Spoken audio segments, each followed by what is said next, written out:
Welcome to the Sacred Healing Podcast, where the old is new, the ancient is innovative, and the forgotten is remembered. We believe that sacred healing is your birthright. Join us on each episode as we uniquely, authentically, and mystically dive into the bold and vulnerable life of many magical humans. From breath, spirituality, shadow work, and all things in the esoteric realm of healing, we don't leave any stone unturned on this bold journey of growth as we start to explore the remembrance of what it means to be human. So take a deep breath in and a deep breath out, and let's get sacred.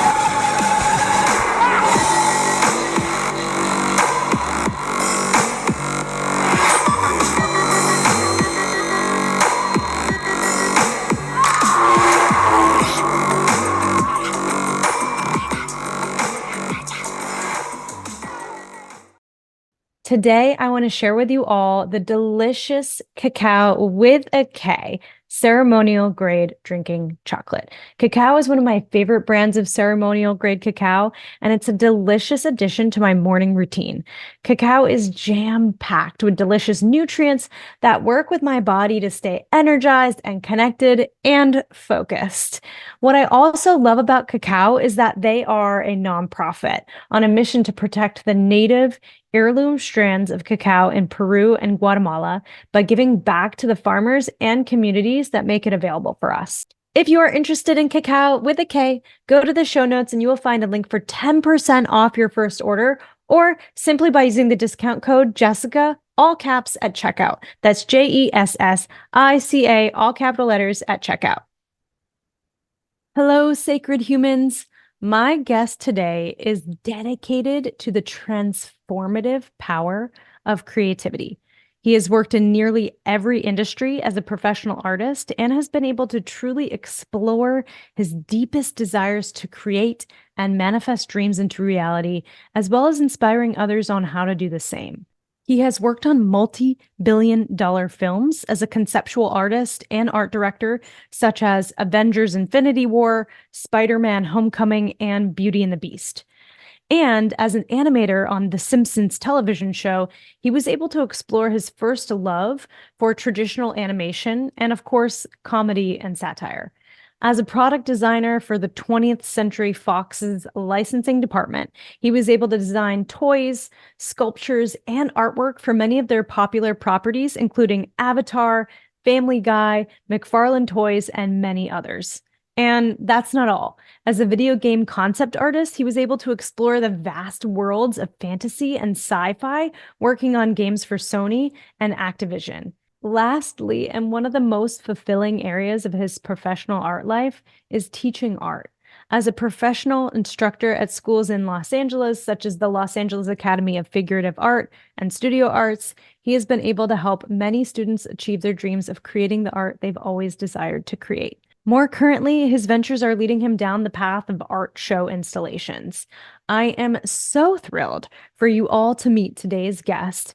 Enjoy this podcast episode with Alex Ruiz. Jessica. Hi, how are you?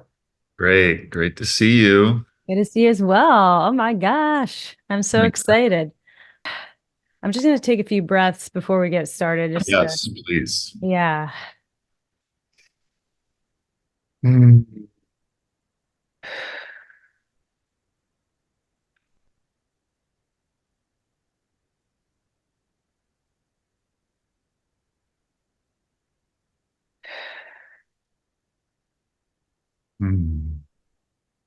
Mm. Oh, that always helps. Like just a few Always. breaths, because I get so excited before chatting with humans. So welcome, sacred humans, to the podcast. I'm your host, Jessica, and I'm here with, in my mind, a really powerful guest. And I'll start with how we met, because everything in my life, in retrospect, especially, is a huge synchronicity always. And we physically met at a I believe it was celebration of life, or basically like a birthday party for our mutual connection, Parker. And I remember meeting you, and I looked at your face, and before any words were spoken, like I looked in your eyes, and I think I said something along the lines of, I know you, but we've never met each other before. And without hesitating or questioning, you said back, maybe we knew each other in a different lifetime. And I was like, oh, damn son, like mystical as shit.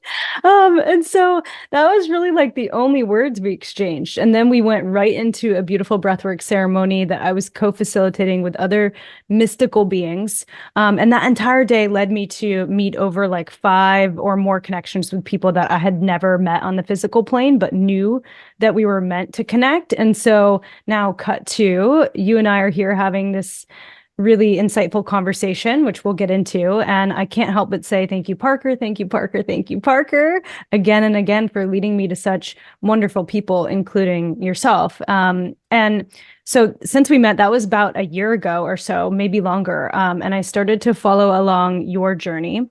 And I'm so inspired by your willingness to go really deep in the depths of creating some of the most awe-inspiring art on this planet. And so I can't wait to share a really deep conversation with you. And so welcome Alex Ruiz to the show. Can't wait to just really get into all the juicy goodness with you today on the Sacred Healing Podcast. Yes, Jessica. Thank you for having me. I'm so excited. Let's dive in. Yeah. Well, I won't start with easy questions. And for those that are listening that are thinking to themselves, like, what does art have to do with sacred healing? I think that we'll dive into all of that and more, but I think art is one of the most healing methodologies in existence. And I think that everyone is an artist, even if they haven't been able to like truly think of themselves in that way or tap into their artistry yet or their creations yet.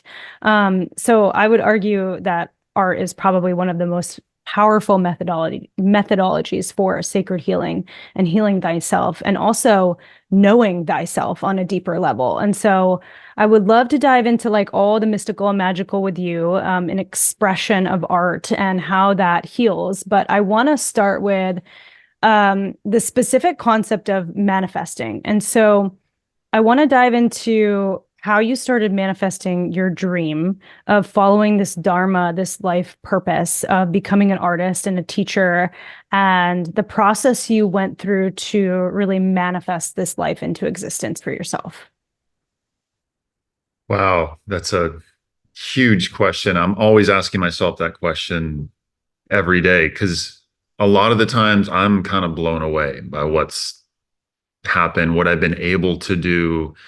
The whole imposter syndrome is a real thing, and I don't really experience that anymore. But for a long time, it was like that. Why do I get to do this? Why do I get to create and make a living off of this and do really well and get all this attention? And I'm always kind of stepping out of myself and seeing it from other points of view and seeing how other people may see me. And I hear a lot from so many people about, oh, you're so lucky, you're so blessed, you have this gift. And for me, it always makes me cringe. It kind of still does, because you mentioned this earlier, we're all artists, we all have this creative spark. And you look at children and they're always creating. You just give them crayons and they're naturally doing that. The only thing that I feel sets me apart is that I was encouraged to keep doing that. And many artists are encouraged, but sometimes it's the lack of encouragement that really gives you the momentum and the fire. Like, I got rejected from art college, and I was rejected and fired from many art jobs that really traumatized my experience in many ways, but it formed a catalyst. And looking in retrospect, those are some of the best moments we can have, is when we are rejected or suppressed or anything like that. So I started drawing when I was like, 2 years old. Before I can remember that I was drawing, and I never stopped. like never. I mean, I draw every single day and I love it. So it's my love to want to do it. I didn't have inherent talent. I wasn't always good. I could show you my early childhood drawings. I could show you the portfolio that was rejected from art college that I put my heart into. And I just really wanted to do it. And that was enough for me to get really damn good. So yeah. So the power of obsession, the power of really sticking with something no matter how many no's that you get from the external forces and not listening to all of those no's and saying yes to yourself because you believe in yourself. Mm. That's what I'm hearing. And and that's really powerful because how many of us out there have heard, no to a passion or a dream or a project or something that we've created. I don't think anyone out there has not experienced that unless they're, zero point 0 years old, right? And even then, the trauma of going through the womb. So like here we are, we're already birthed into the world with all these traumas, and then we get all of these no's and hits along the way, obstacles, challenges, whatever you want to call them. But there is that saying that the obstacle is the way, right? And so going through that and transcending it and including it into the experience of then bringing it into getting better, because essentially it's those series of moments that we get to soften into more of attunement of who we are at our heart core, and then bringing that out into whatever the expression is. And so I guess kind of taking it back to just the basic of art. What does art mean to you? Two-part question. I'm not making it easy for you today, Alex. um, Good. two-part question. So what does art mean to you? And are there specific dimensions that you go to when you are creating art? Mm. Mm. Yeah, yeah, amazing question. So, art is that way to express oneself. So, and it could be any kind of expression, whether it's movement. Drawing and painting is like one small part of like the art of, say, business, like the art of cooking. It's the self-expression that one can get into where they just feel the most alive, and they are present in their crafting, right? And this is where AI art, again, another cringeworthy term. There is no AI art because there is no process. And so art is the process of creating something for the artist, and then it becomes something else for the viewer. So art becomes the experience for the viewer in which they can be changed. And years ago, a friend told me, and I couldn't really wrap my head around it at the time. I didn't believe it, but he said, there are people out there who are seeing your art and it has changed their life. And I was like, no, like, what are you talking? He's like, yes, you're going to find that out. And so I've been finding that out more and more in the past few years. And so art becomes this kind of transformational tool for the viewer as well. So yeah, and we could talk about what this question all day long, right? But as far as the dimensions I get into, okay, there's the natural dimension of creation, and then there's the enhanced medicine route, and I play with both. Um, yeah, there's something beautiful about the simplicity of creating a drawing on paper with pencil and pen. And then there is this beauty of creating digitally in a vast, infinite playground that is the digital landscape, such as Photoshop or Corel Painter or Procreate. I'll use any one of these digital tools. And then there's the element of using medicine to play in both of those worlds. And so this beautiful fusion of all these experiences that come about. And like I said, it's an infinite playground. So to be able to play in all of these worlds, I just feel so blessed and honored. And one of the things I love doing now is teaching people like how to express their creativity in any of these worlds. So yeah. Okay, so what I'm hearing is exploration, play, and also like curiosity, like just getting curious. Mm. Um, and you mentioned three things that I do want to get into. One of those is like your feelings on AI art. Don't hold back. And then the different tools. You mentioned a few tools that you use, including, tools on the physical realm or technological realm, and then also medicine tools that you use to help get curious with the birthplace of where art comes from, and maybe helping you overcome some limitations or beliefs or external boundaries that you may have when creating art. And I'm sure we can get into all of that. But I think where I want to start, the first river I'd like to go down is the bringing it back to like the what is art before we get on into all the tools and the all the other things. What I guess from the concept of external validation, um when did you have that aha moment that you no longer needed to create art feeling obligated to please other people?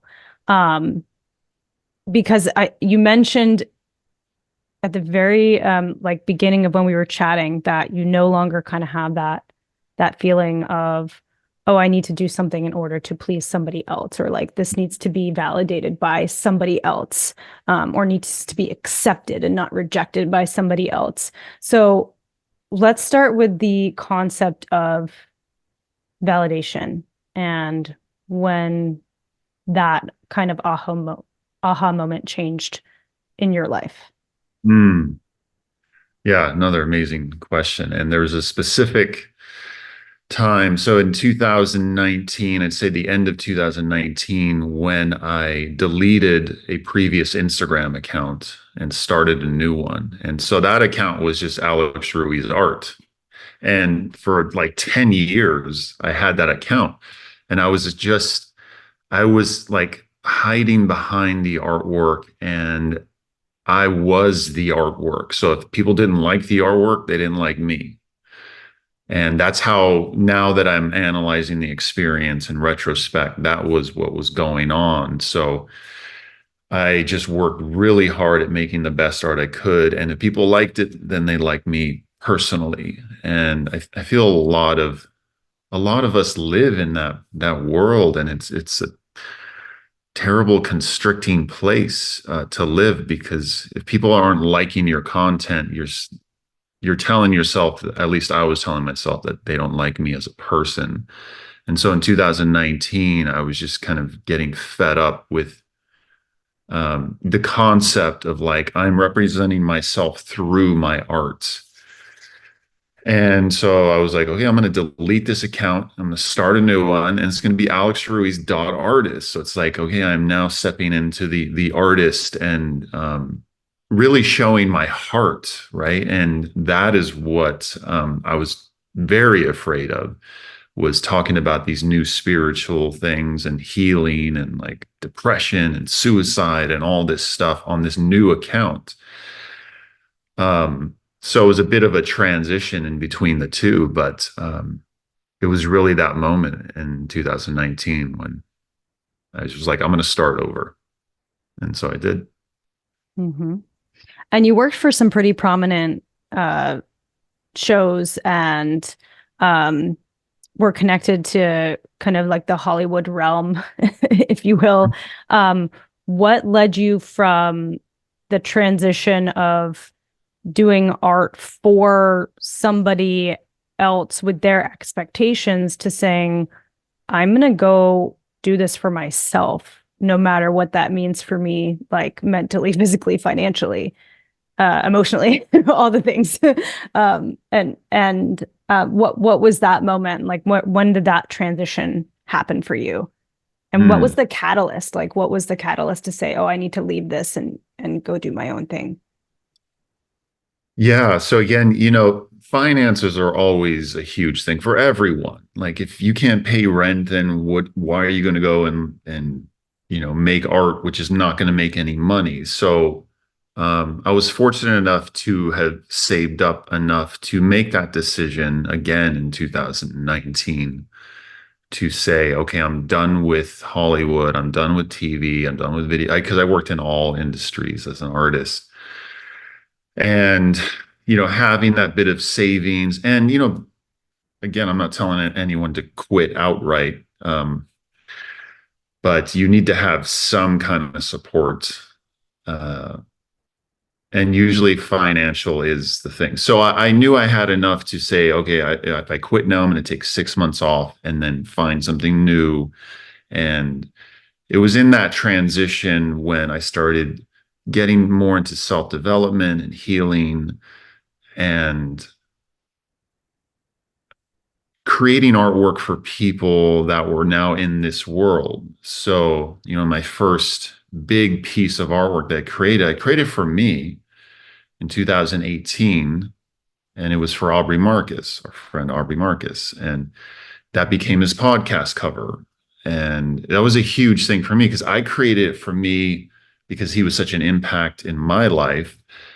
And then when I finished creating it, I thought, how do I get it to this guy? I don't know this guy. I know no one in this world. Who the hell is going to get this? And he had a Facebook group for his book, and I uploaded it there. And I asked, hey, can someone get this to Aubrey? And I figured he was never going to see it. And it was Caitlin Howe, our other friend, who was like, yeah, I'll get it to him. And I didn't know her at the time. And we had this conversation the other day, and I'm like, so powerful, so powerful. He emails me the next day. He's like, dude, this artwork, what the fuck? It's amazing. Let's talk. And that started our relationship. And I'm like, this is so fucking cool. Right. And then he asked, can I use this for my podcast? I'm like, absolutely. It's yours. It's my gift to you. And that kind of just exploded this whole thing of podcast art. And I became that guy for a while until it wasn't cool for me anymore. And then I was like, no. But going back to quitting the job, my last big film was Avengers Infinity War. And, in the long string of Avengers movies. And it was an amazing experience because it was my dream 10 years prior to that to be a film conceptual artist. And that meant creating artwork for projects that are in pre-production to give the look and feel of the end result. It's kind of like the rock star artist position. And I finally landed it, worked on Beauty and the Beast, Avengers, Spiderman, Fast and Furious, like a whole string of movies. But when Avengers Infinity War came out, and I just kind of felt like, oh, it doesn't feel the way that I thought it would feel. And that's when I realized I got to get out of here. And so when my boss approached me, they said, oh, we're working on the last Avengers movie. It's called Endgame. It's going to be fucking rad. And I remember thinking, I don't give a fuck about Endgame. I don't give a shit about any of this. And that's when I knew I had to get out. I had to quit. I had to find a way. So it was about 6 months from that point to when I finally quit. They wrote me in for one final art director position where I got to art direct this VR experience, and it was beautiful. And then one day I was just working on one of their projects, and I kind of snapped, not outwardly. I snapped inwardly, and I got up and I walked out. In 1 minute, I just was there, and the next minute I walked out and never went back. And You I were didn't. working on your own end game.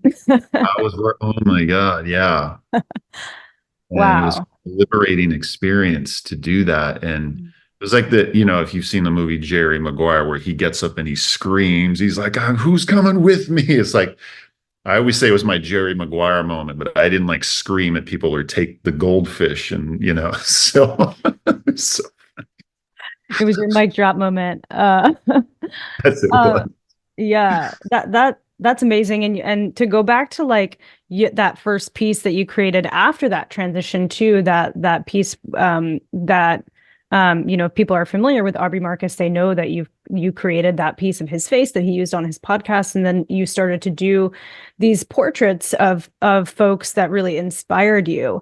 And what I noticed about a lot of those portraits is that I'm zooming in. There's so many nuances and tiny little details to every single one of those that is so unique.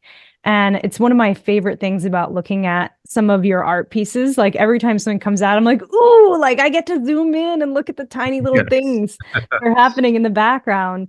All these like treasures that you've left. And so I've noticed like specific patterns of nature integrated into your art and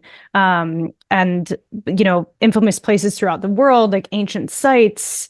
How do you start to weave those patterns into your art, and what inspires that to grow into your art? Because that those little nuances, especially within the portraits, are so gorgeous. And so I'm curious what inspires that detail and that level of nuance to each individual portrait. Hmm. Well, first of all, thank you for noticing and thank you for exploring because I want people to do that. I want people to zoom in and on Instagram you get this little square and it's like these things are meant to be displayed massive. And so that's another conversation about how I'm displaying these from now on. But this kind of all started when I started seeing the work of Android Jones. First in 2003, so 20 years ago, I am an animator on The Simpsons, and I'm drawing the most simplest character you could ever draw, right? And I see the work of this artist who was like, who is this guy? He's like an alien. He's drawing on the computer. Like, what the? So that was like my moment of like, oh my God, like what I'm doing just felt so inadequate and like, oh, and I want to do that. And he was doing all that. He was putting massive amounts of intricacy in his work at a time when no one else was doing that. And he was inspiring, thousands of other artists. And I was one of them. So I thought, okay, I have to do this. Like, I don't even know what it was called. I didn't know where to find him. And that just started a whole journey of wanting to create this very complicated psychedelic artwork that, like you said, there was like little treasures everywhere. And that started a long and painful process of me learning all of that and stepping away from The Simpsons and ultimately being able to do work like that. But it took quite a while to learn. And when you say learning, you're talking about learning the tools of like Photoshop and Illustrator and all those tools. Yeah, all the digital tools, because even when I was on The Simpsons, I was pretty good. I was really good at drawing. So I knew how to control the line. And my figure drawing um, was pretty damn good because I'd been doing it for the previous 10 years. And, drawing the figure is a requirement to be an animator because in order to make Homer move around, I have to know how a human moves. So there was studying the nude figure essentially every day for like 10 years. It's an obsession of mine, the figure. So that was so important. I always tell artists the place to start is with the face and then the figure. If you can draw the figure, and it's very difficult to get good at it, but if you can draw the figure well, you can draw anything well. And then you translate that kind of mindset into the digital landscape and learning a whole new set of tools that could seem pretty complex. And again, so it just became this massive obsession where I just stopped going out. I stopped hanging out with friends and family. And all I did was, I worked on The Simpsons by day. And in that transition, I was like taking classes. And on the weekends, I was like learning Photoshop. And it was like learning to walk again, seriously, it was a very difficult thing. I was a big fish in the Simpsons pond, and then now I'm getting out into this ocean of like elite artists, and I'm like, who am I to like even think about doing this stuff? So that's where my head was at back then. Mm. And when you talk about like learning the anatomy and drawing, I have this like huge book that I used to use all the time called Anatomy of the Artist. And it basically shows you how to draw like all the different body parts. And it's surprisingly very difficult to Yeah. get that right. And when I was back in, and actually, it's something I wanted to talk to you about as well before I get into some of my AI questions, is that like what I noticed in preparing for this conversation and this podcast was like this sense of deep grief, which I wasn't expecting because thinking back to like, that 5-year-old self, I remember how much I loved to create art. And it was like this, like you mentioned earlier, like unfiltered, like you just create things that you love. And I just remember how much I loved to create art unfiltered by societal expectations, whatever was calling for me in that moment. And it was for me. And I used to create it like back in my childhood, I used to create like they were essentially comics. Like I was just drawing comics because I really liked to read like comics, and then I ended up getting really into Garfield. And so then I started to draw Garfield. And then I started to make my own comics. So then I'm drawing my own characters and like creating my own comics. And then it was funny because my husband and I were like digging through some like stuff in the basement, like doing a spring cleaning essentially about a year ago. And we found this notebook from when I was a kid.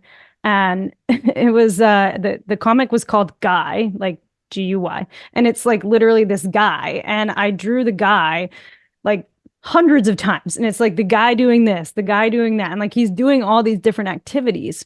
And it just brought me back to like the remembrance of creating for the internal self and like how good that felt. And even, through high school, I was in art class and like really learning to just love to draw.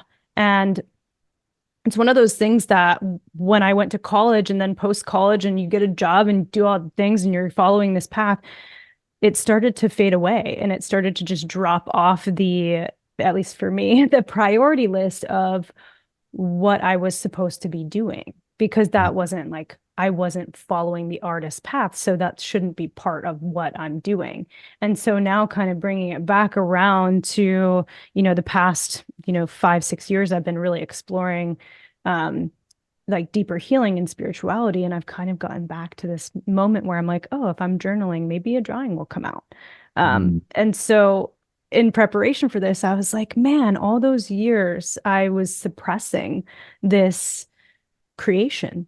And so when you talk about kind of that young self being able to like create whatever you want to create, no matter what, it really is a form of expression. And I think most people have this journey where they start to suppress that feeling of, oh, I need to express this in the form of whatever Mm. art that might be. Um, so anyway, I just felt called to share that with you because it was something that, came up as I was preparing for this. I was like, damn, I'm suppressing my art. I didn't even know. Like, what is going on? Um, Mm. so yeah, I guess I'll leave you that reflection in case you have any comments on that before we get into the next bit. Mm. Yeah, and coming back to that suppression of what is such a joyful experience for an individual that usually kind of takes them back to their childhood.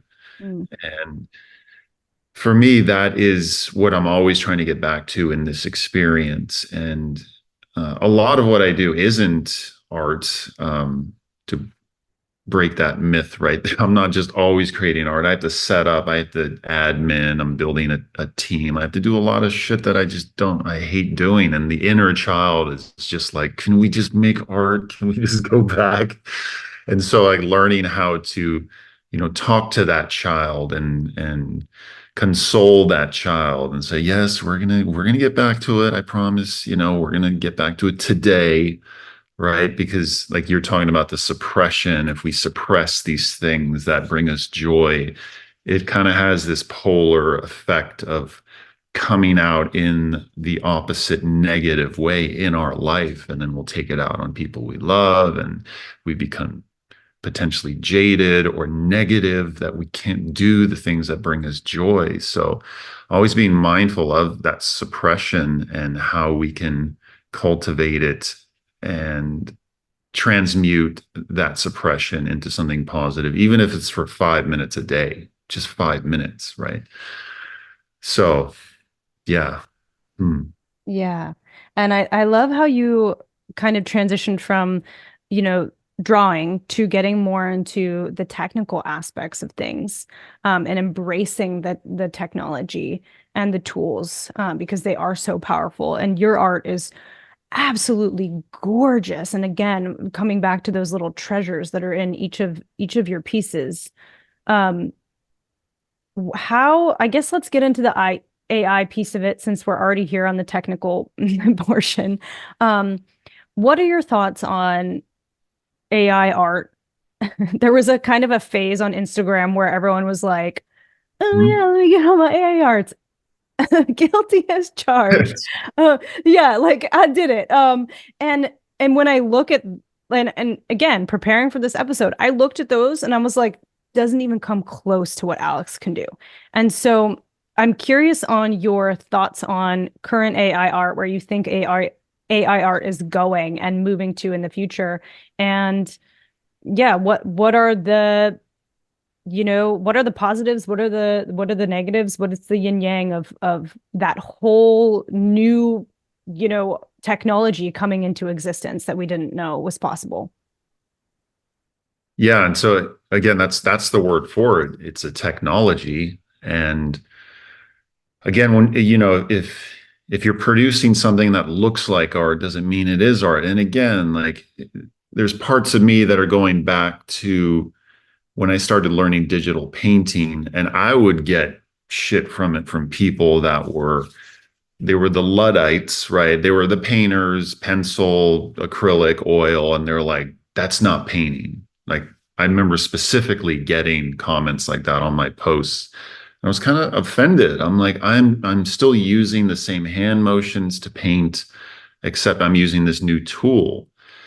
And you think back to when photography came out and when people were getting their portraits painted and then photography came out, the painters are like, "Oh my God, like our work is dead." And it was a new art form. And photography requires, an understanding of lighting and composition. And then there's the producing of the photo, which takes craft and work. And so when people compare AI with all of that stuff, it's like, well, no, because what people are doing now is just they're uploading their photos and they're getting instant magical results. I won't deny that what this technology is producing is probably some of the most beautiful and exquisite visuals that mankind has ever seen to date. I will admit that because it is. I look at it, I'm like, I'm so blown away that it's doing this. And so again, a little bit about how this is made. It's all trained on previous data, including my own artwork and the artwork of all artists in the world, right? And so with no permission. So there's a massive amount of elements of plagiarism and theft in all of that. So whenever I see AI art, which is like, ugh, it's not, it's AI produced technology, I see I see theft. I see plagiarism. I see inauthenticity, especially when people are starting to post these images and saying, "Look what I made in Midjourney or OpenAI. Look what I made. Look what I made." Right? And people are going to do what they're going to do, right? But what I'm seeing is now this massive sense of hollowness in all of it. And I'm seeing now people wanting to now learn how to be creative on their own. So I'm grateful for AI in that regard. And then you're going to have a whole group of people go down the other road and just create this imagery. It seems like there's hundreds of thousands, if not millions, of these images produced a day. There's billions so far, flooding our world and social media. And again, people are getting to this point of like, is that AI? Is it not? When people see my work, they ask, do I use it? By the way, I don't use it. There was like a week there last year when I was like starting to play with it and seeing how I can integrate it in my own work. And then it became too much of a headache for me to explain, oh, this piece is AI here, this is not.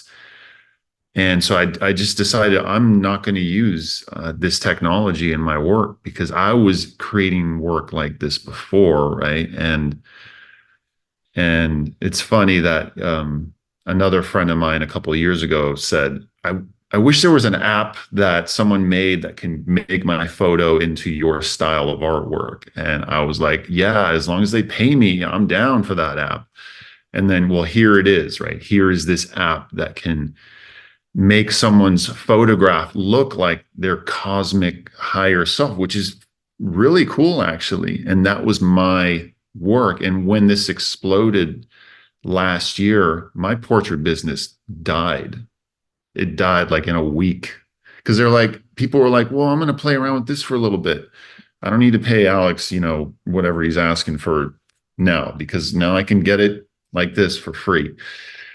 And secretly, I was kind of wanting my portrait business to kind of die anyway, because I was sick of it for a little bit.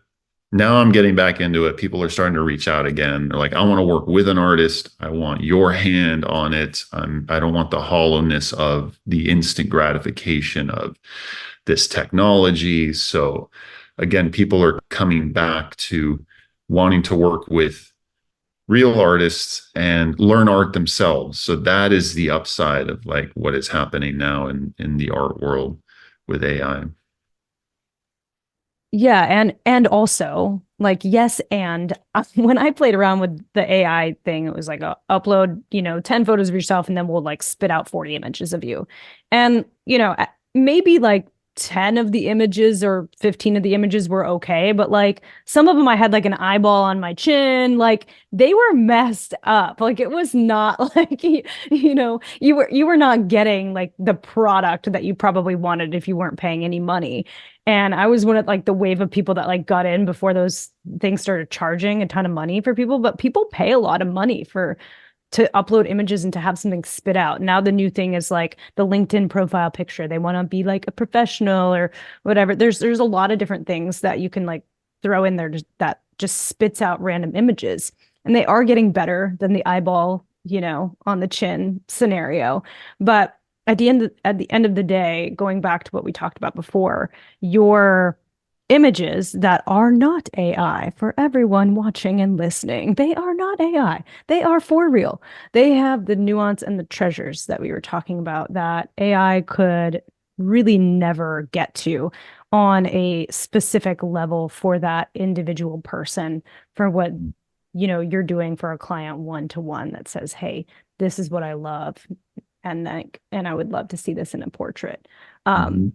And also, I don't know if you saw the there was a recent episode where Joe Rogan was talking about AI art, and there I don't know if you saw it. It was like they were talking about the bunny, the like mystical bunny, and I think I remember. Yeah. Yeah. Yeah. yeah, and basically it was like make the bunny more mystical, and then it like shot Yes. out Okay. another more mystical bunny, and that was like even more, and it like kept shooting out and more, and it kept shooting out like or it kept creating a more mystical bunny, and like by the end of it, it was just like it was like brain waves, and then it was like a DNA, like it wasn't even a bunny anymore. Right. um, That was pretty epic. Yeah. And yeah. that whole experience of people saying, I want more, right? It's like, Mhm. it's never enough. And like, how far can we take this thing, right? Yeah. It's an interesting experience. Again, I feel it's leaving people hollow and they're like, great, it made this mystical transcendent bunny in like 10 seconds, 10 different versions. Okay, now what? Now what am I going to do with my life, right? Just, yeah, wild. So with getting away from AI, what are the main tools that you do use to help create these beautiful pieces? Besides, paper, pencil, because I know you still do some hand drawn images as well. But what are some of the technologies and tools that you use? And for the tech nerds out there, like what computer are you using? What are the technologies that you're using? Hmm. So I've mainly been Mac the whole time. When I was working for the industry, I had a PC. So really, it's either one or the other, right? You can get Photoshop on either machine. So mainly on Mac, and Photoshop has always been my main tool. And Procreate on the iPad is my next main tool. And Corel Painter, which is an older program, they're still in development. When I tell people I use it, they're like, they still make that? Like they do, and they're still out there promoting it. And it's a magical, wonderful tool. It's bit a bit complicated, but I use that to my advantage because I've been studying it for so long, and I'm able to do a lot of this intricate work.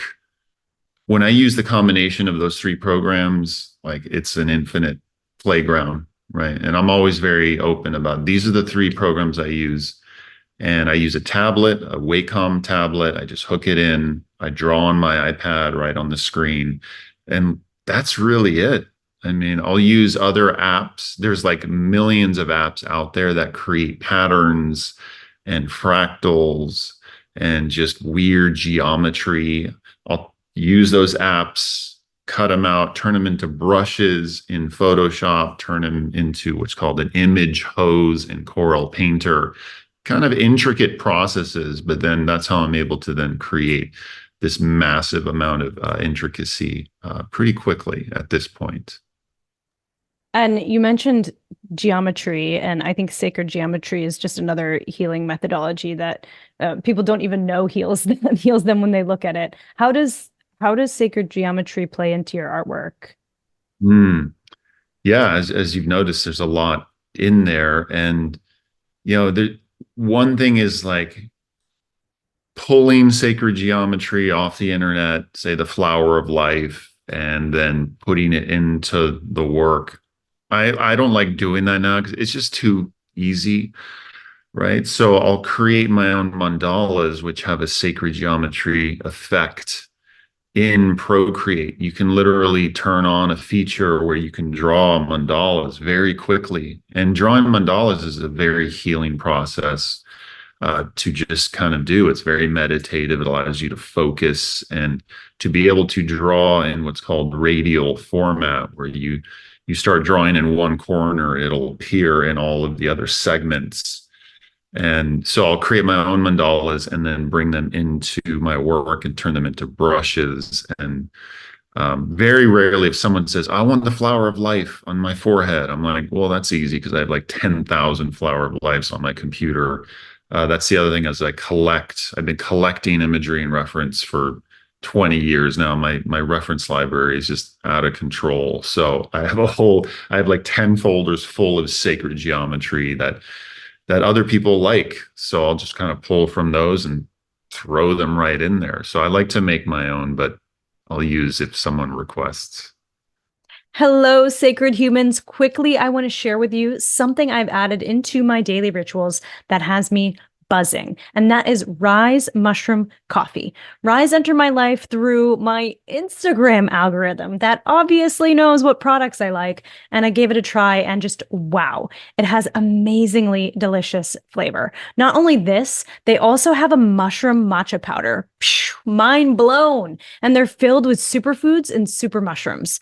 What I like about Rise is that they use 100% organic ingredients, and their mushroom farms are located in California. If you've always wanted to try mushroom coffee but haven't yet pulled the trigger, this is your moment. And there is zero risk because they have a 30-day money back guarantee. So if you're interested in the deliciousness of Rise mushroom elixirs, head to the show notes and you will find a link for 20% off your first order. Or simply use the discount code Jessica, all caps, at checkout. That's JESSICA, all caps, at checkout.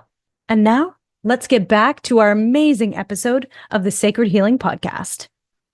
And are you mostly creating still art, or have you started to play around with like animating some of your art? Yeah, no, I don't animate it. When I left The Simpsons, I was done with animation, and I thought I would always get back into it. Animation is a very tedious process, takes a lot of patience and a lot of focus. And so mine is mainly still imagery. Procreate just released a new app called Procreate Dreams where you can hand animate in their program. And I started playing it with it one day and I realized this is why I left animation. It's just like it was too tedious to get back into and learn this new program. And I was like, you know what I'm very curious in starting to play with again and start to teach is traditional hand-drawn animation, where it's like you have this thing called the disc and you have registration pegs and you put the paper on. You've seen them flip the drawings back in the day by hand. That I'm very interested in playing with that again. So we'll see. That's awesome.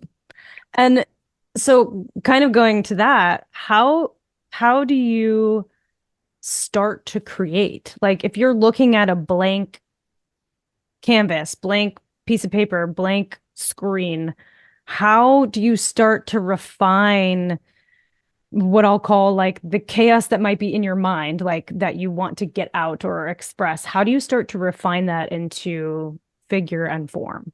Mm.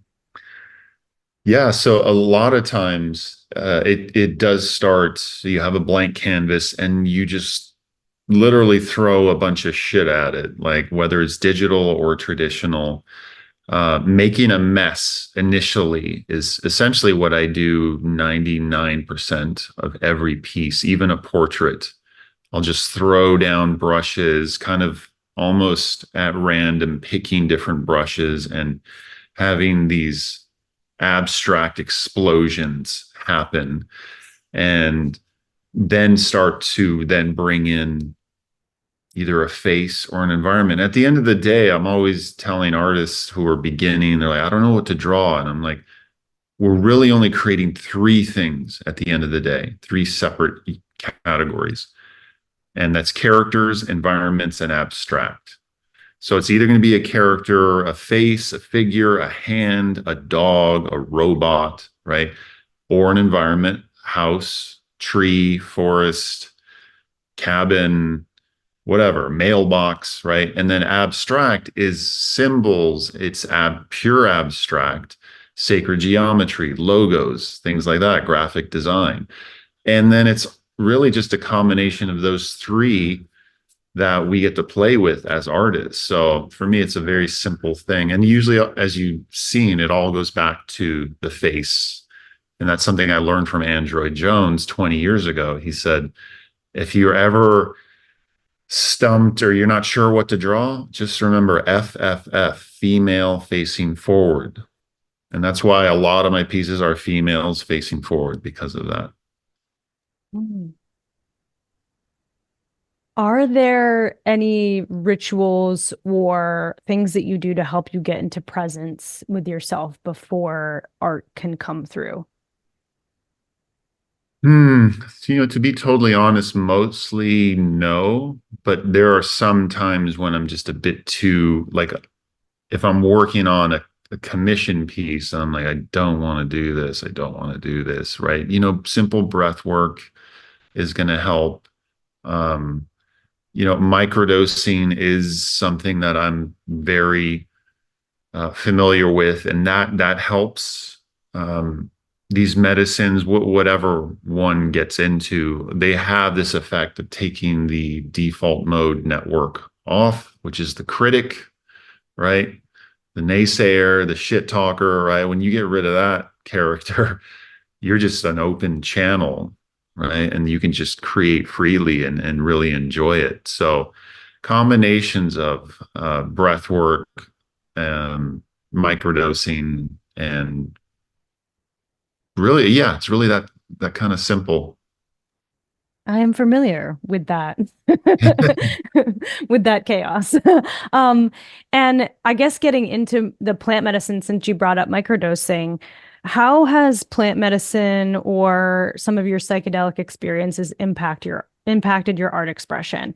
And I would love to look at it from two different lenses, and maybe from the lens of how do psychedelic experiences like help bring out your artistry? And or how does your artistry impact your journeys? Because I'm sure it could be both. And so I'm curious if you could chat about that. And even if you're willing to share some specific experiences with plant medicine, I would love to hear more like specifics or details about how that's impacted your art and how it's impacted your journeys. Mm.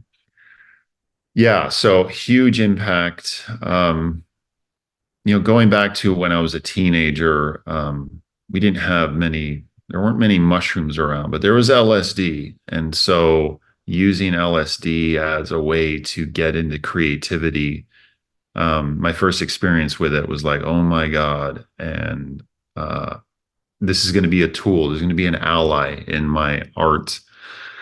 And it wasn't until much later when I see the work of Android Jones and I'm seeing his and I'm like, okay, this dude is, I mean, I hate to make assumptions, but he was obviously using something beyond, I don't know. So, which turned out he was, and he was very vocal about it.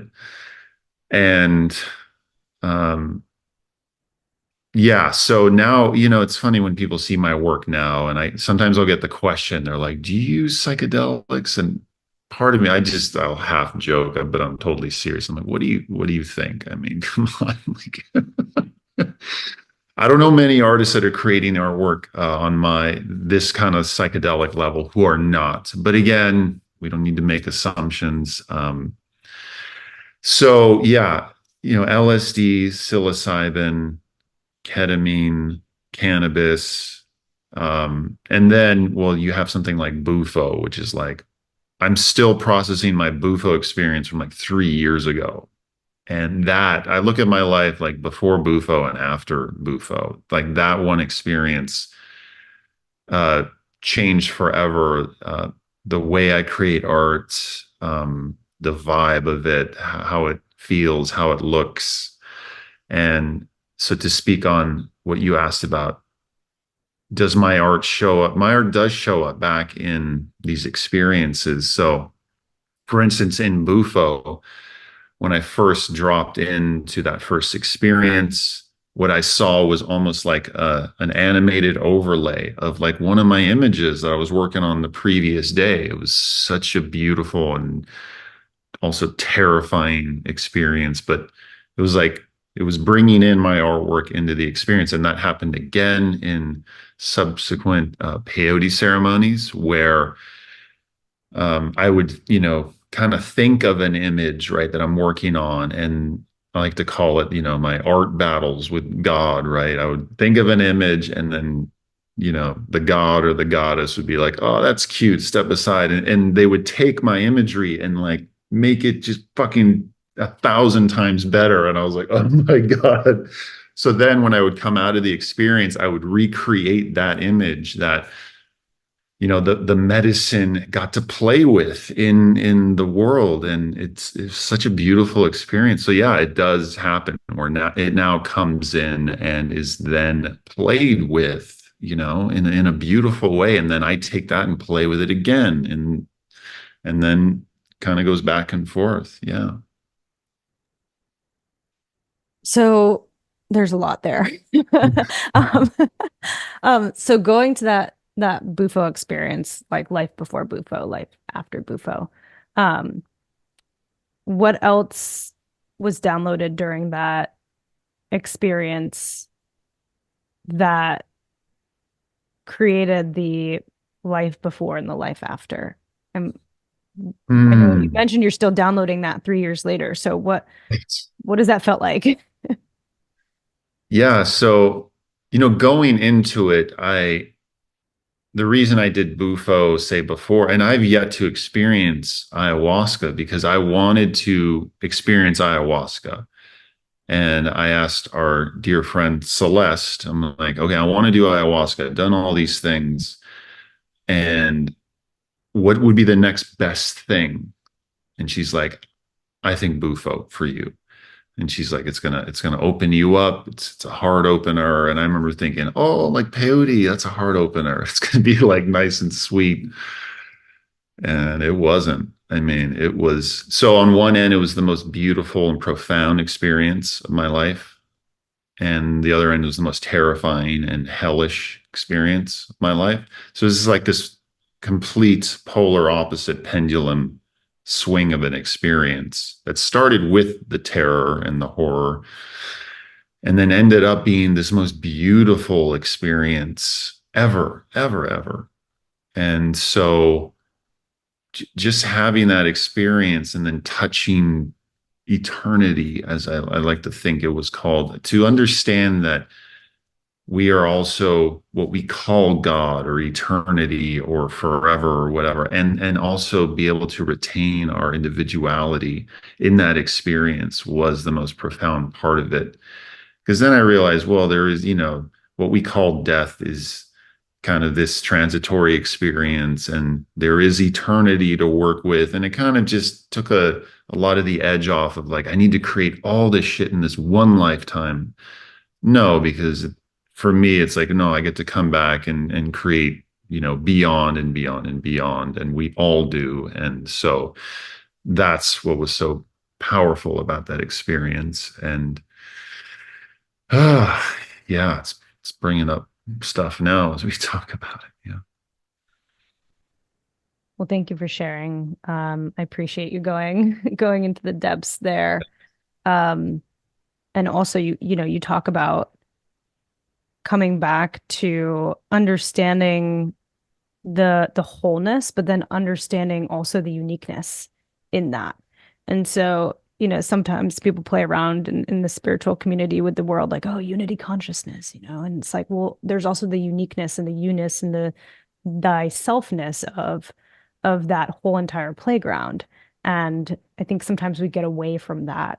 We get Mm, away from that and start to kind of um, follow without really listening to what's in here and what feels true.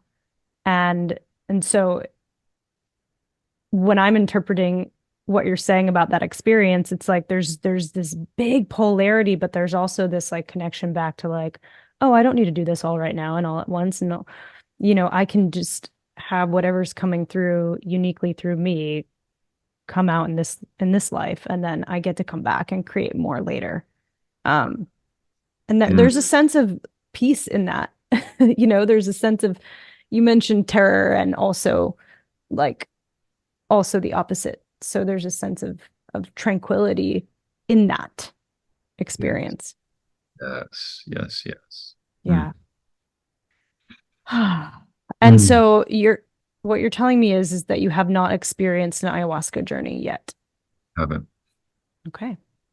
Yeah, and a lot of people are kind of shocked when they, I'm again, there's shocked. assumption, right? There's the assumption of like, oh, Alex has done ayahuasca probably 50 times. And Mhm. again, I was on the road to ayahuasca until Bufo came along and Mhm. shook things up for me. Yeah. So, And good for you for integrating and continuing to integrate mm, that without jumping into what uh people might think is popular or necessary or needed, because the art that you're creating is absolutely magical and phenomenal. And it's like if you're still integrating that experience and you don't need the next thing, then that is even more beautiful, because some people chase those experiences and want the next thing and want the next high and want the next, what's my next mission? It's like, no, but how have we integrated those experiences? I have never done ayahuasca myself. I have actually never done any plant medicine, which people are very surprised to hear from me as well. So it's just one of those things where it's like, what are we chasing, and how much deeper can we get just with meditation or with yep. breath work um, or the tools that we already innately have with ourselves. But also after going through a big experience with Bufo, which I've never done, but heard other stories as well. And it takes a lot of integration and a lot of people surrounding you and community to help you stay grounded, maybe in times where you feel like you're a little bit wobbly on the earth grid and you don't necessarily know which direction to go.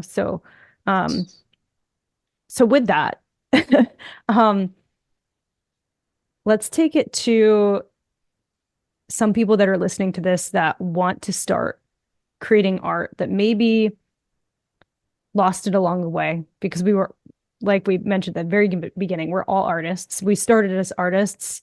You know, my nephew the other day, we're hanging out with my nephew. He just turned I think he's 7 years old, yeah. And my husband and I are chilling there and he's like he was like, Uncle James, I made a picture of you. And he holds up the picture and it's literally like the poop emoji, which he does not know what the poop emoji is, but like he drew the poop emoji like perfect. It was perfect. And it says Uncle James on it. And we were just dying. We were laughing because we were like, oh, he drew you as a piece of poop. Like I was just so it was so wonderful. And so, you know, when we're kids, like that sense of just like play and like he was trying to be funny and like it was funny, it was hilarious, we were dying of laughter and like the sense of play and joy that you get just from putting a pen to paper even for like a second. Like it took him a second to draw for the most perfect poop emoji that I'm like, do you know something? um and so just kind of coming back to artists that are alive in the world right now that are inspired by not only your art, but other art in the world and really just like don't know where to start. Mm. Because the advice that I don't want people to get is like, hey, go do Bufo and then like you can create some art. Like, nope, not not what we're saying here. So what is your advice for people that just they want to start, but they just don't know where to start? Mm. Amazing question because this keeps people, a lot of people, from creating. And so the simplest answer I like to give, and it's incredibly obvious, I mean, to me, but I always ask, well, what do you like? Okay, so you want to create. I don't know what to create. I don't know what to create. And I always ask, well, what do you like in this world? What art do you like? What movies do you like? What music do you like? Make that list. You start writing or you make a note on your phone. This is the shit I like. I like these movies. I like this kind of aesthetic. I like this kind of music. I like this kind of writing. I like this kind of dance, this kind of poetry. And pretty soon, you're going to have an amazing list of what you love. And that is the secret in creation, at least for me, is you create more of what you like and what you want to see in the world. And you put your own spin on it because a lot of artists feel that, well, I just want to be unique and I want to do stuff no one has seen before, and that is total bullshit. Like anyone listening now, you're never going to create something that will not be compared to something else. And so, nothing new under the sun. So for me, my hybrid of style of art is the combination of artists I love. So Android Jones, Salvador Dali, H.R. Giger, who is a very dark and erotic artist, Jean-Michel Basquiat. I'm making a soup of all the artists I love, plus the movies I love, plus the music. And that is then creating something that is unique to me. But someone's always going to see like, oh, I see a little bit of that and this and this. And that's totally fine. So again, coming back to where to start is you start by making a curation of what you love in written form. And then you go into Pinterest and you start collecting images that you like.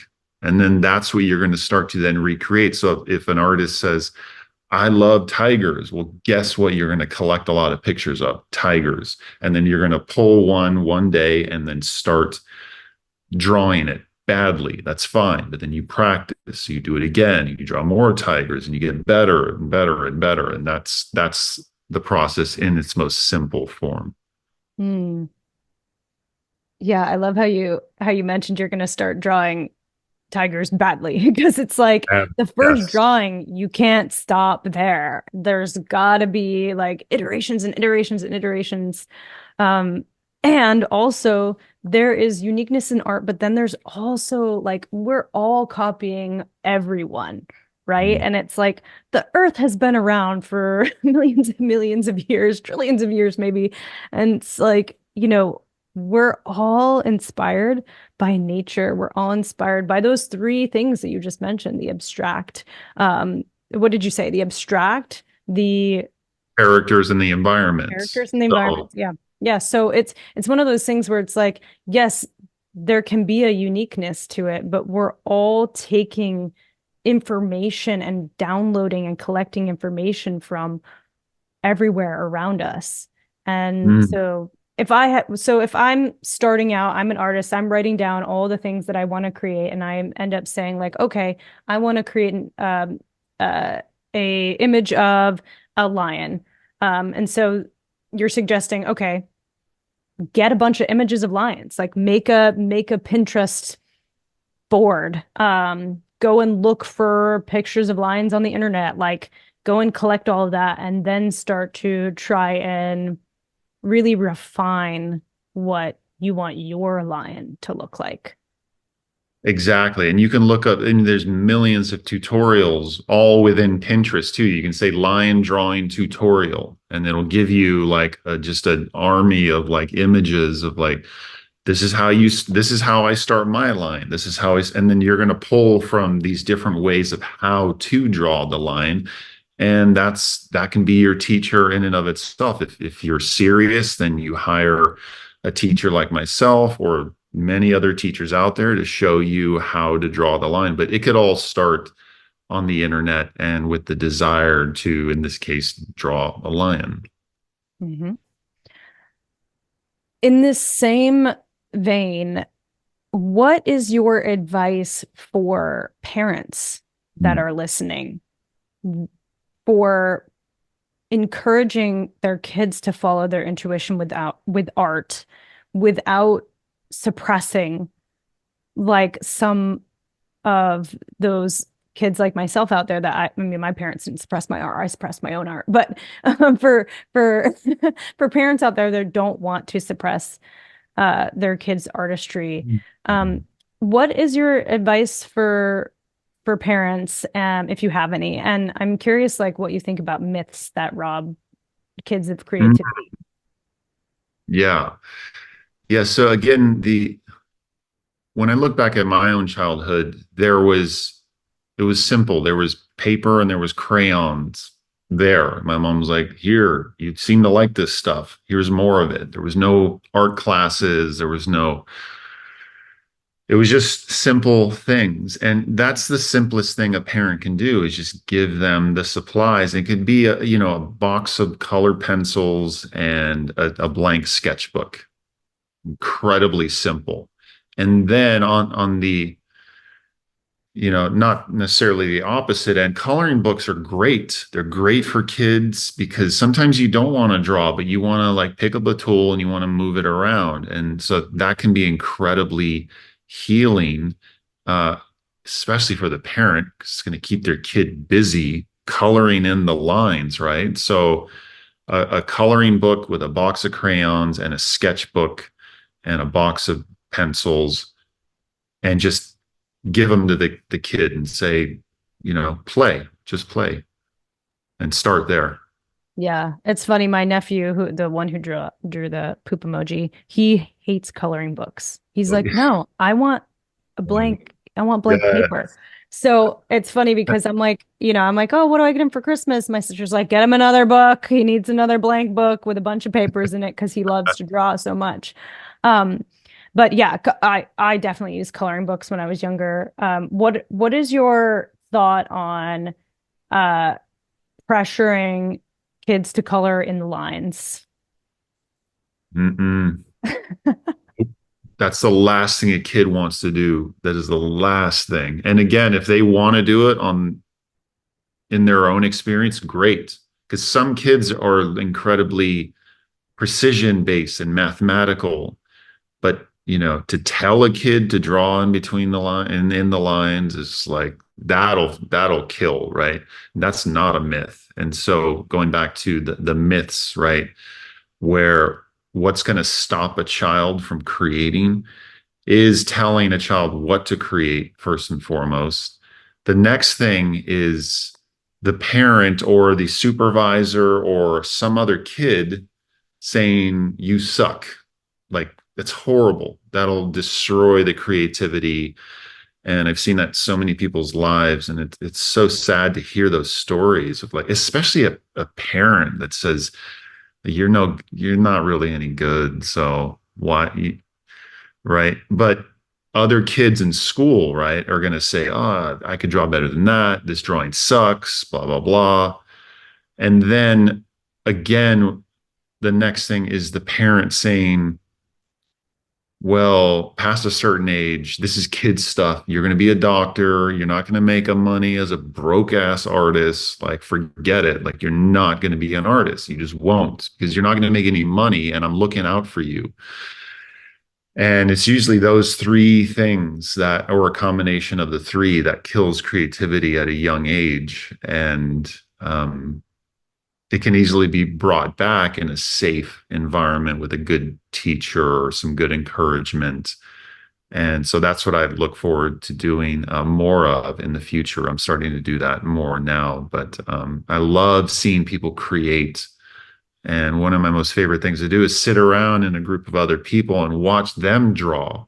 It's actually very like sensual. I'm like, oh, that looks so fucking good. Like I'm just watching people draw like badly. It's beautiful. So yeah. Ah, well, kind of bringing it away from the like teacher mentality and more into the stuff that you've been creating recently.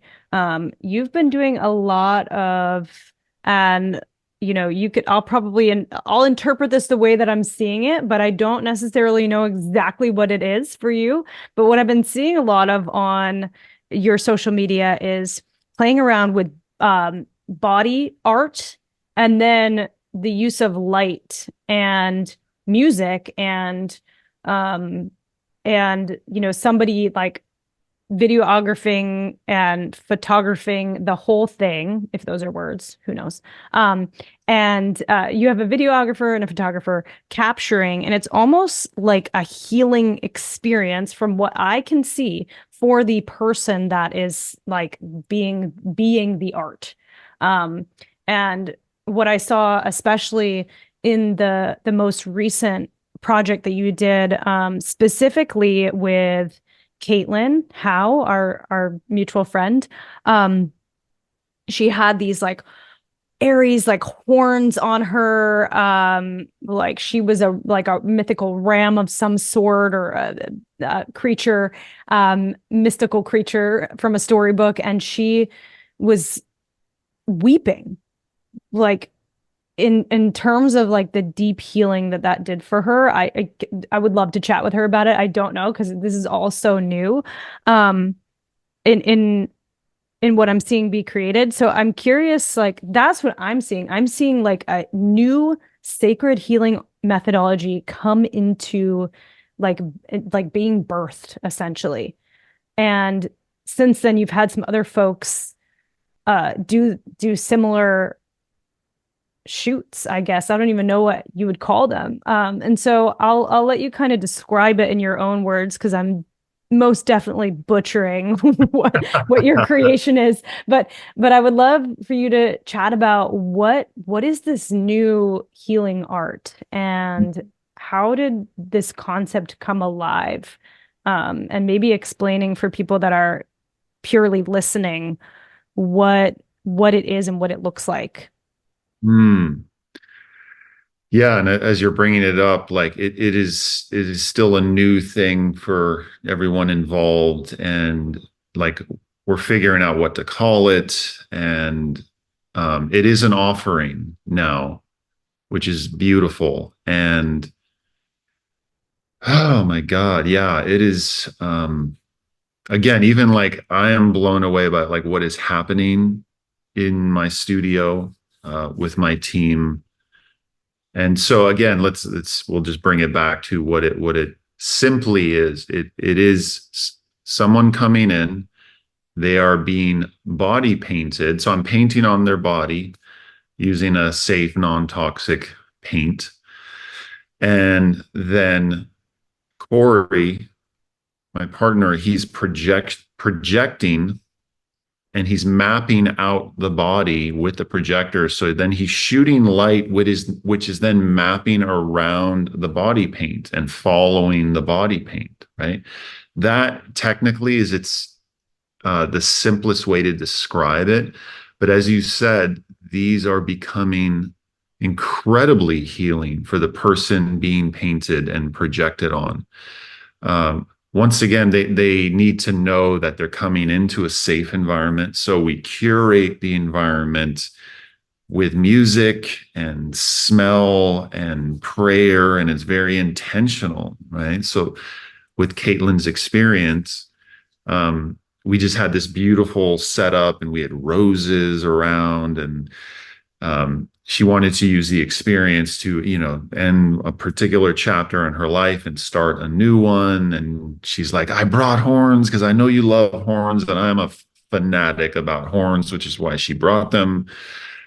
And that's a whole other story of like horns, right? But to be able to like come and play a different character, and a massive part of this is, again, the safety that the individual must feel in order to, be nude there. And you don't always have to be nude in these experiences. It's up to you to be nude, to be looked at, to have other people there, to be touched.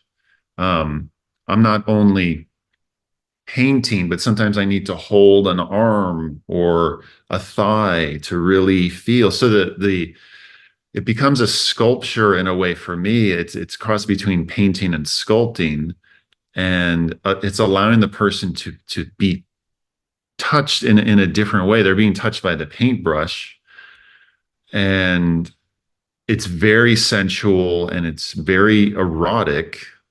And also for me, I have to enter a state of, I have to get in the zone, because there's no undos on the body. Like, I can't mess up. I'm doing very precise line work that I've been training myself for the past 10 years to do, all leading up to these moments of being incredibly in the zone, precision. There's fucking lights going, there's people talking, there's people moving around, shooting. And it's just me and the model, and the model, he or she, because we're going to offer this to men too, they have to be very still, and they can be talking or laughing or crying or whatever, but they need to be very still. And I am very precise on their body, and it creates this really intensely focused, but also, as you were saying, healing and emotional experience for everyone involved. And like I said, we're still figuring out what to call this, but it is an offering, and people are reaching out like crazy, like definitely hit a nerve on these things. And now, well, everyone wants one, like a portrait, right? So it's like, okay, there's a massive line right now. So if anyone listening is interested in this, you can see it all on my Instagram. Or if you want to do this, to honor a chapter in your life, a closing, and to start a new one. That's kind of why we're doing these now, is for the healing and transformative quality of it. Yeah, I mean, when I was looking at it, and thank you for describing all of that, because I think that gives a really good picture, paints a picture for us of what is actually happening. But to me, it is, I won't say it looks like, it is a ceremony. And with every ceremony, there is a container, and the container needs to be safe in order for the person to fully be in their expression. Not only you as the artist, but the person being painted, the person being sculpted. And so when I was witnessing some of those videos, which is just a small, like 30-second glimpse into that ceremony process, which I'm sure takes hours, it was this little glimpse into a window of a sacred ceremony that not only do you set the container with what you mentioned were smells, scents like roses, flowers. I'm sure different things will come up for different people, like herbs or, sage, Palo Santo, whatever people want to like feel to express something or move through something or transform something or come into something new. And so there's the container setting, and there's the safety felt in the container. And then there's also sound, which is, I mean, a healing methodology in itself. And so then you're bringing sound into it. So it's really this, it's an experience. It's like, to me, it like reminds me of, because I'm a somatic breathwork facilitator, and like the container is so important, the music is so important, the scents are so important, the touch is so important, the body work itself is so important. And if you're not so in tune with what is going on in that space, like you can be taken out. And so when you talk about being so like in a zone, I completely understand at least part of what you're saying, because it's you're holding space for somebody. And when you're holding space for somebody, you need to be responsible. And by responsible, I mean response able to react and uh I guess witness and be reverent of what that person's experience and what they're going through, but also in your case, being a true artist while that's happening. And so what I felt like I was witnessing was a sacred healing ceremony that includes and transcends artistry. It's one of those things, especially with, first of all, I'm an Aries, so I love horns too. Like we could probably have a side combo about freaking horns. But but like the the the fact that Caitlin was able to come in and be her fullest expression of who she wanted to be in that moment, and for everyone that was in that room, your team, to be so able to hold that space for her is healing in itself. Like, period, the end. Without that experience, that itself, that invitation is healing. So I love what you're creating. I know that you don't know what you want to call it and all the things, but like that offering, oh my gosh, I can't wait to see how that evolves over time and what it turns into, because that is the uniqueness of your artistry right there. That is like creating a new blueprint of what is possible in the, cosmic power of the universe of art. So thank you. It's very beautiful. Thank you for seeing it. Thank you. Oh my gosh, you're so welcome. Um, and so where can people, you mentioned there's kind of a big line for those services. But let's talk about all of your services, because that is just one thing that you offer. But you also mentioned like teaching and other things that you've been doing, like commissioned portraits. Like what's the wide spectrum of services that you offer, that people could get in touch with you for? Yeah, so I mean, this one being the big new one, and this is all coming out in the last month and a half of like really what this is as like the main offering. Um, I am somewhat open to doing portraits. I'm kind of phasing those out.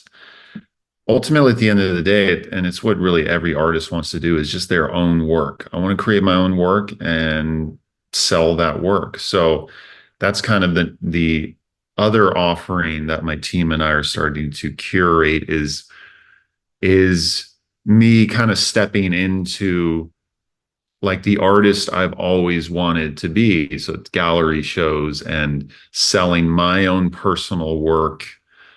So that would be the second offering. And by the way, there's an art show coming up. Hope you can make it, March 2nd, at Casa de Luz here. You'll get all the info. So again, showing my work, selling the work, and then the teaching. Yeah. So that's going to be in the form of small workshops at my studio and online. So all that's going to start coming out in the next few weeks. My first offering is called Drawing Dragons, and I'm a huge dragon fan.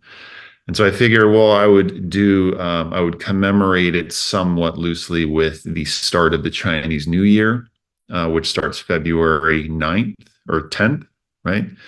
And so this would be a class, 7 classes, 7 sessions, 90 minutes each, online and in person. I'll be promoting it. I'll send you all that info.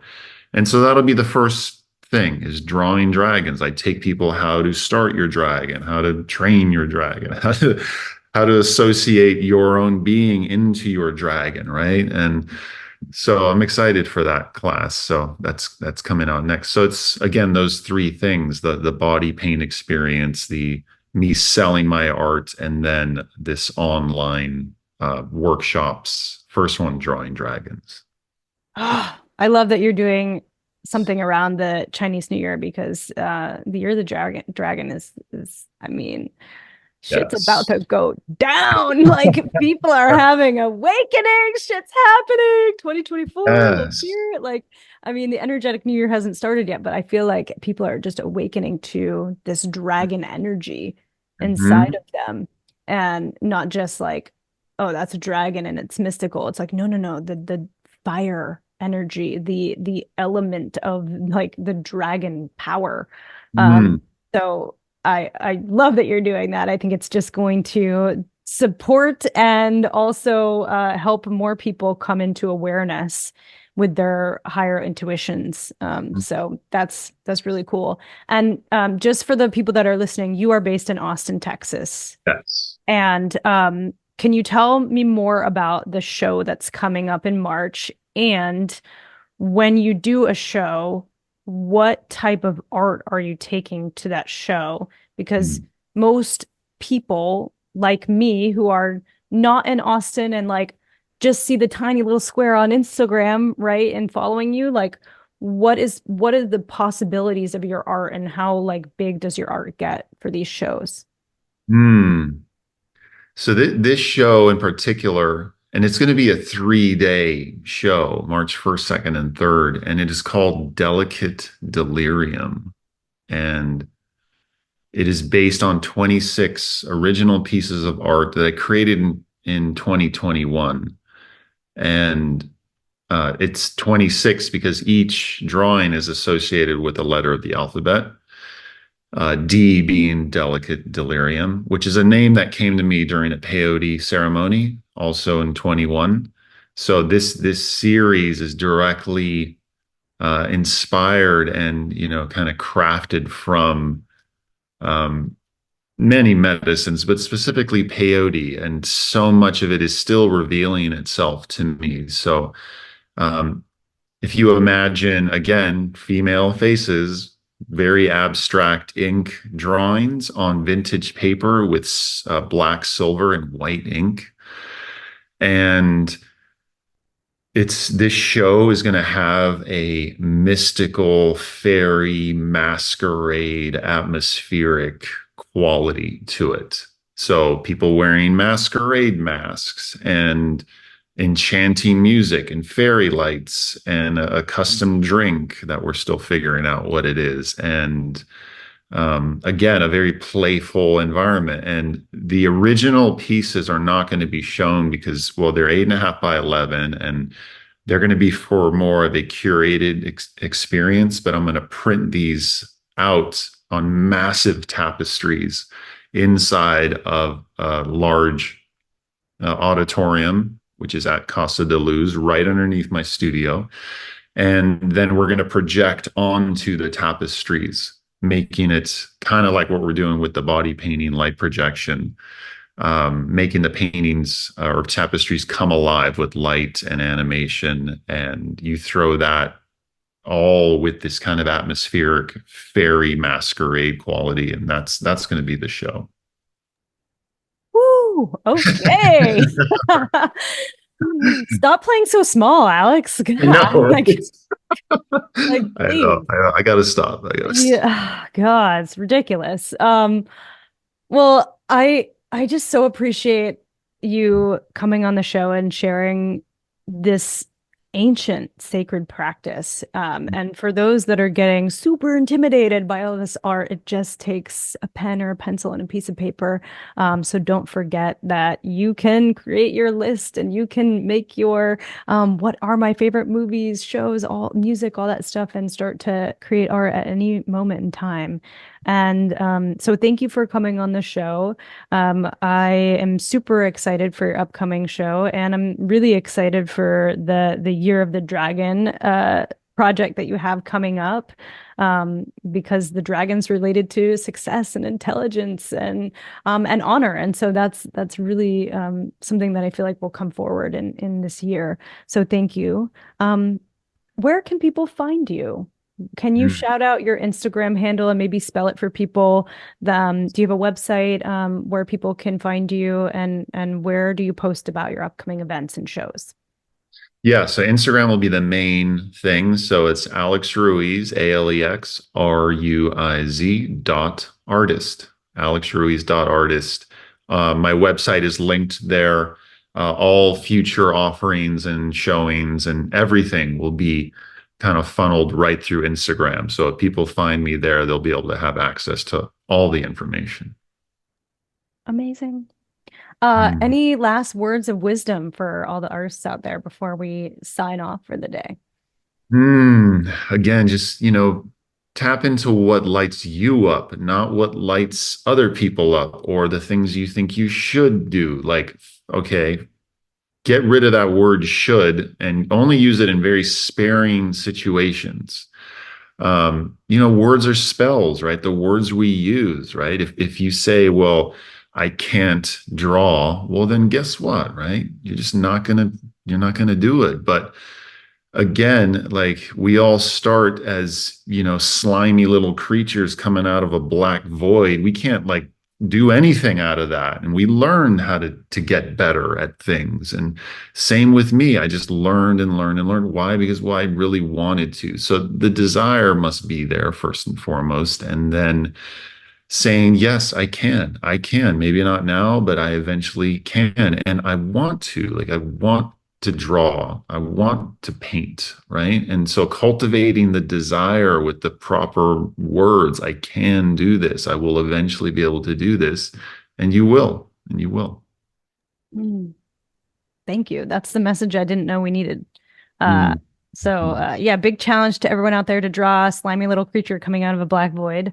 Uh, and please go to Alex's Instagram where you can see all of his art and his new projects and his new creations with the body painting and light and the ceremony of what is possible with art. Thank you for just pushing the boundaries. And thank you for coming on the show. I think this is going to be really, really healing for a lot of people. So appreciate your time. And it's always really magical when I get to see your Mm. face.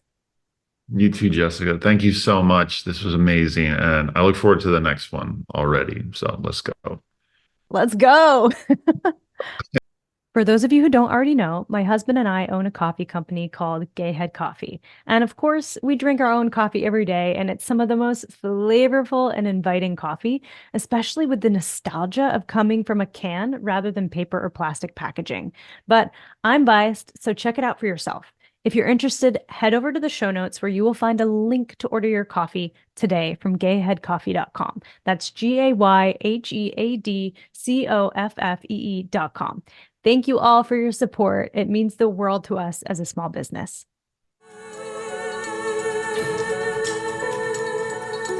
love you. I'm sorry. Please forgive me.